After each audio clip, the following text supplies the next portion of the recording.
Hello అందరికీ welcome to our channel. ఈరోజు వీడియోలో మా అన్నయ్య పెళ్ళిలో పెళ్ళి తర్వాత ఎల్లమ్మ పట్నాలు అయితే వేశారు అమ్మ వాళ్ళ ఇంట్లో. సో ఈ పోషమ్మను ఎల్లమ్మను అయితే చేశారు. సో ఆ వీడియోలో కొన్ని క్లిప్స్ అయితే తీసాను మీతో షేర్ చేద్దామనేసి. వీడియో ఎండింగ్ వరకు మొత్తం చూసేసి ఎలా వచ్చిందో అయితే కామెంట్ చేయండి. అండ్ మన ఛానల్ ఎవరైనా కొత్తగా చూస్తున్నట్లయితే ప్లీజ్ సబ్స్క్రైబ్ చేసుకోండి. ముందుగా అయితే పోషమ్మ బోనాలు అయితే చేశారు. ఈ విధంగా పోషమ్మ దగ్గరికి వెళ్ళాక పోషమ్మకు మేకను ఈ విధంగా సమర్పించిన తర్వాత నెక్స్ట్ డే అయితే మంగళవారం సో ఆ వీడియో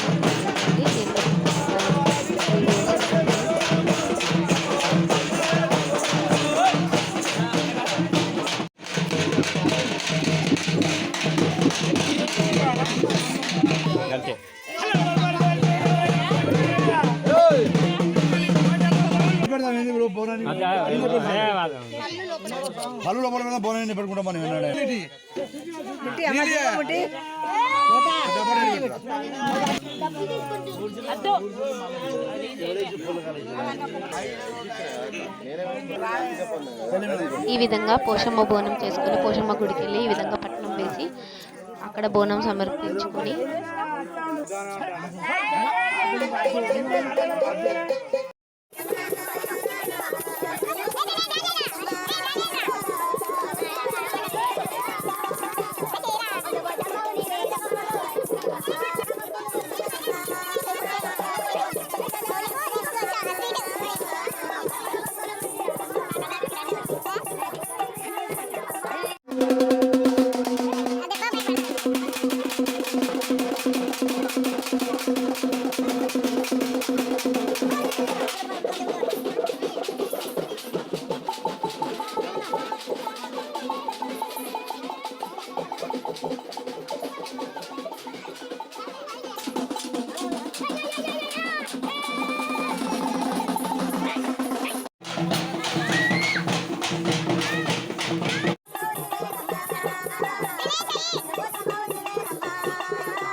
మళ్ళీ మండే రోజు ఈ విధంగా పుట్ట బంగారానికి అయితే తీసుకురావడానికి అయితే వెళ్ళాము. వెళ్ళిన తర్వాత ఇక్కడ మొత్తం ఐదుగురు ముత్తైదులతో 5 బిందెల వాటర్ పుట్ట మీద పోసి గంపను పెట్టిన తర్వాత అది ఈవినింగ్ వరకు చక్కగా పుట్ట అయితే వస్తుంది. ఈ పుట్ట మట్టిని ఈ బంగారాన్ని తీసుకొచ్చి ఎల్లమ్మ కళ్యాణానికి అయితే యూస్ చేస్తారు.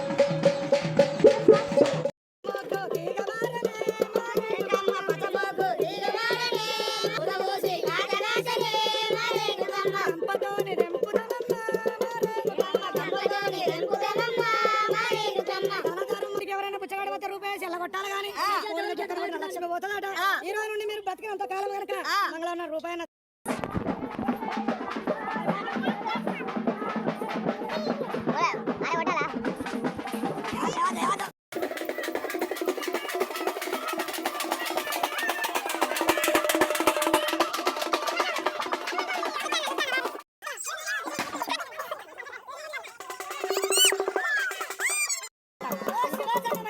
అందరికి మాత్రం సంతానం ఇస్తున్నావు.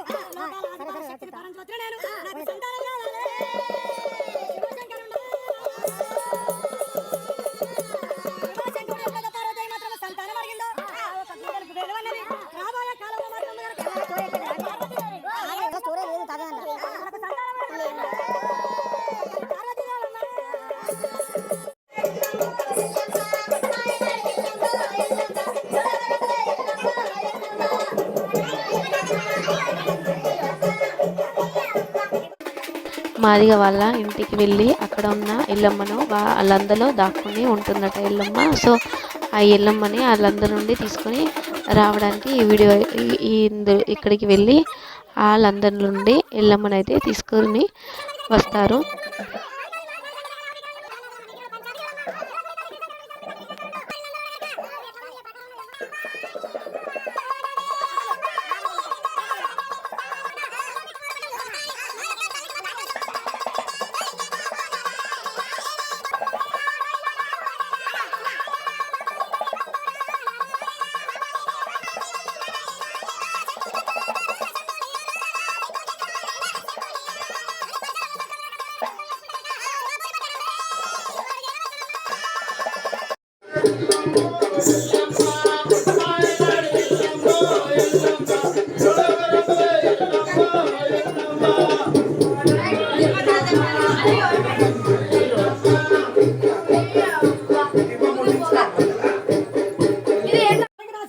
ఎల్లమ్మ పట్టణాలు అయితే స్టార్ట్ అయిపోయాయి. దీంట్లో మా మేనత్త అయితే తరిదేవి వేషమే వేసింది. ఈ కథలో ఎల్లమ్మ కథలో తరిదేవిగా, మేనత్తలు, అల్లుడేమో జంపన్నగా, జంపన్న రాజుగా ఈ విధంగా వేషం వేసుకొని ఇది చేస్తారు. ఈ తరిదేవిగా మా మేనత్తను, జంపన్నగా మా అన్నయ్య అయితే ఈ విధంగా వేషం వేసుకొని పట్టణంలో చేశారు.